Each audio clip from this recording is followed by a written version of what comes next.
I stand before you on behalf of 45 million Americans, 45 million people who feel they can't purchase their first home, 45 million people who feel like they can't start a family, 45 million people who have dreams of opening up a business or going to public service but are held back by a mountain of debt. 45 million who are wondering if they can retire because of the loans they took out for themselves or on behalf of their children. They are the debt generation. Many of them played by the rules, followed the advice of our parents, our leaders, and got an education. We are told going to college opens a world of opportunity, but far too many, it's accompanied by a world of anxiety, stress, and never-ending debt. We are told by some politicians that this debt is our fault, that if we want to achieve the American dream, we have to lift ourselves up by our bootstraps. Well, we're here today to say student debt is not the result of bad choices or behavior. It is the result of a system that tells students to get an education and go to college in order to have a stable life, but then does not provide the resources to afford that education.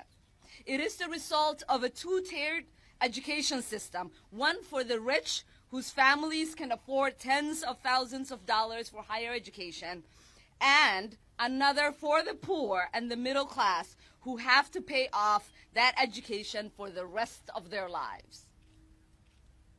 America's collective debt now sits at almost 1.6 trillion.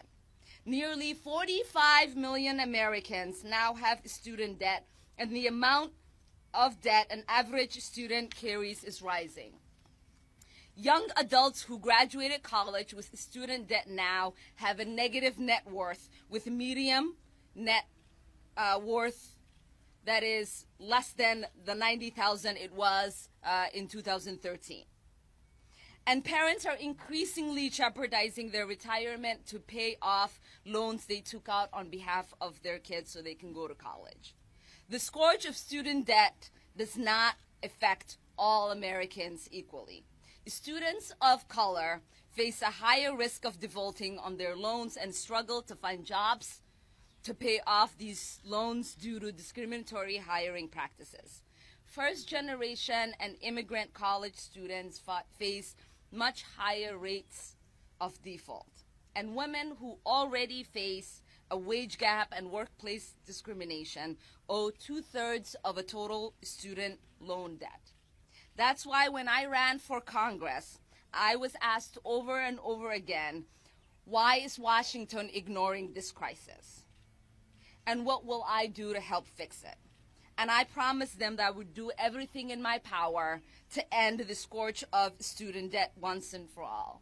And so today I'm excited to join my colleagues in keeping that promise.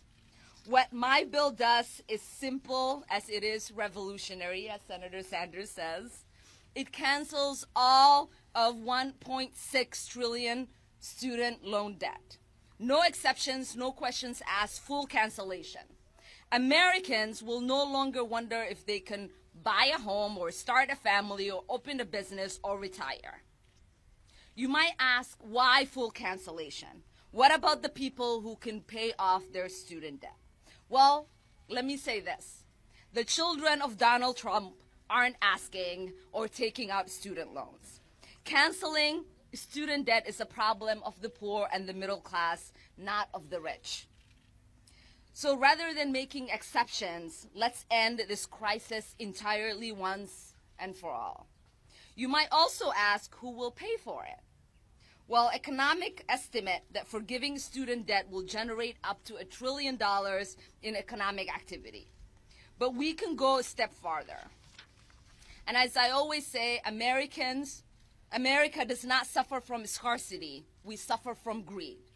So we can ask speculators on Wall Street to pay a small financial transaction tax, which would fully fund student loan forgiveness over 10 years. The American people bailed out Wall Street. It's time for Wall Street to bail out the American people.